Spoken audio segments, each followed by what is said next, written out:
Salut à tous, donc ce soir je vous parle vite fait, je fais juste un petit topo sur le tank AGR.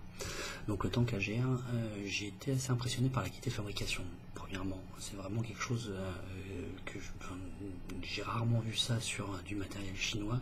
Je sais si j'en ai eu du matériel chinois, vous voyez j'ai un Agate qui est le même fabricant d'ailleurs, la GR et la GA, c'est les AGA en fait et AGR. Il y a GA et des choses comme ça, enfin il y a plein de choses, mais c'est UD Technologies qui fait ça. Vous voyez, j'ai du Genesis V5, j'ai plein de matos chinois et je trouve qu'on est sur le haut du panier en termes de qualité de fabrication, en termes de finition. Ce dont je voulais parler vite fait, c'est la fameuse petite base en question. C'est là-dessus que j'ai trouvé le seul petit défaut de finition sur ce produit-là, c'est qu'effectivement sur la base, on n'a pas une finition parfaite. Alors attends, voilà la mise au point, on voit, c'est pas forcément très net, mais bon, en même temps c'est une partie cachée. Je comprends qu'ils aient pas fait l'effort, surtout à ce prix-là, de poliger cette partie-là et d'éliminer toutes les traces d'usinage. Là, sinon sur le reste, on est sur un setup qui est parfait. Hop, allez, une petite mise au point, ce serait bien. Voilà. Donc c'est polish, on voit bien, c'est clean, c'est propre, il n'y a rien à dire, c'est de l'inox. Un tank inox avec tout est vissable, tout est le tank, on peut absolument pas le retirer et risquer d'avoir un accident de liquide ou quoi que ce soit et de perdre 3 ml de liquide comme ça. La capacité de ce tank là en version short c'est 3 ml avec le grand tank pour les versions 45 mm. Donc vous voyez la différence. Ça fait un gros setup par contre, c'est le défaut, parce qu'avec un carton 35 ml on peut avoir un setup assez court sur un carton standard, enfin sur un carton tank standard. Là on est clairement sur un setup qui prend la taille d'un carton 45 mm avec la base supplémentaire, mais c'est ce qui permet de verrouiller le carton en place. Donc les seules choses que j'ai à dire par rapport à ça, c'est que vous avez possibilité de le remplir soit par la vis de remplissage, donc on enlève le drip tip, on enlève la vis, on remplit avec un flacon à aiguille, que je vous conseille de ne pas enfoncer jusqu'au bout. Phil Bussardo le dit sur sa vidéo, il a bien raison de le dire, parce que si on appuie jusqu'au bout, on bouche l'arrivée d'air, parce qu'on cale l'aiguille sur un côté, il y a de l'air qui passe, donc l'air ressort. C'est-à-dire que si on souffle, enfin si on appuie dedans, le liquide rentre et l'air doit ressortir. Soit le liquide rentre et l'air ressort, soit si on bouche, le liquide rentre et il va aller se coller dans le trou du carton tank et il va venir flouder complètement le carton. Donc dans ces cas-là, c'est glou assuré, etc. Et pour s'en débarrasser sur celui-là, c'est galère, parce que là, on ne peut pas faire glisser le tank et souffler dedans, quoi que ce soit. Là, si on souffle dedans, on va rajouter encore plus de fluide et c'est cercle vicieux. Donc là, faire très attention à ça. Également, quand vous remettez votre vis de remplissage, exposez votre trou. Alors, je ne sais pas si vous allez pouvoir le voir. Voilà, quand vous finissez de revisser, voilà, mon trou il est là. Donc moi, ce que je fais, c'est quand je finis de revisser au max, je laisse le trou à l'air et non au contact du liquide. Comme ça, si jamais il y a une pression d'air, ça évite de faire rentrer trop de liquide dedans. Donc ça, c'est quand je remplis. On peut aussi également on dévisse le top cap, remplir directement et revisser. Alors attention, c'est pareil, quand on revisse, on enlève la vis de remplissage pour que l'air puisse s'évacuer, pour éviter d'avoir le même phénomène de flood à l'intérieur du carton.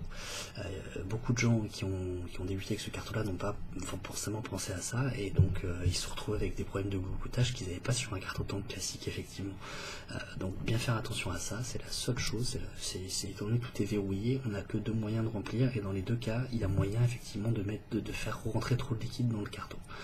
Bon, en dehors de ça, vous pouvez voir que je vous montrer que ça va très bien, que je suis parfaitement hermétique aussi, ça je voulais vous montrer. Pour faire le test, le Provari est bien, c'est que le Provari en lui-même, il a un défaut. Moi, c'est le principal défaut du Provari pour moi, c'est qu'il n'a pas de trou d'arrivée pour l'air en bas sur le matos. Donc probablement sur un Provari V3 ils y penseront, mais quand Là je l'ai vissé complètement et sans la base, et donc là j'ai aucune arrivée d'air. Et là je suis parfaitement hermétique. Donc je force pas trop parce que je vais faire rentrer du liquide, je crée une dépression dans le tank et donc du coup forcément ça fait rentrer du liquide dans le carto. Donc je viens revisser ma base. Alors les pas de vis sont exceptionnels en termes de qualité, vous voyez je le dévisse au maximum, c'est vissé. Voilà, la dernière fois que j'ai vu des pas de vis aussi bons, c'est sur du matériel grec, donc c'est pas les mêmes prix. Ça vaut 20 euros, un Pénélope ou un Did, on en a pour 100 euros quand tout va bien. Enfin, surtout par rapport au Pénélope quand je dis tout va bien. Voilà, donc là j'ai du liquide, 70% de VG. Je suis bêta-testeur pour ce liquide là, je vous en parlerai une autre fois. Donc il est assez visqueux, mais encore ça passe très très bien. Enfin, ça passe vraiment très très bien. J'ai fait qu'un seul trou dans le carto et je peux franchement chain vape sans problème. Mon carto fait 2,5 ohms. Donc là je suis à 4,6 sur le Provari. 4,6 sur le Provari. Hop.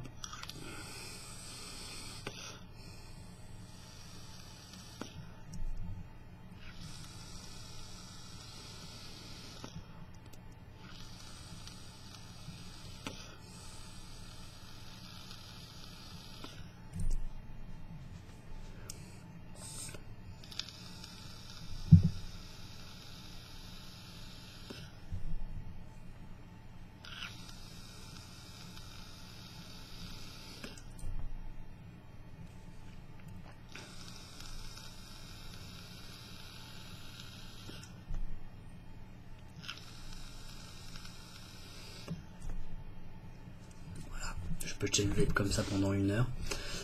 Le niveau de liquide descendra dans le tank, mais je pourrais toujours enchaîner comme ça sur mes 10 watts sans problème, quoi. Ça, je peux envoyer même plus haut en voltage sans problème. Histoire de, si je veux me déglinguer la gorge, je peux 5 volts. Hop.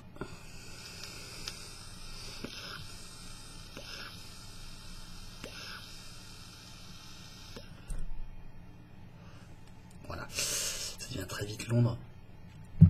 Ça pique un peu. Voilà, je redescends un petit peu. Donc vous voyez, il est super efficace. Moi j'ai laissé rempli avec le liquide dedans pendant toute une nuit. J'ai eu aucun problème avec. Je suis pas le seul à avoir testé, j'en ai parlé avec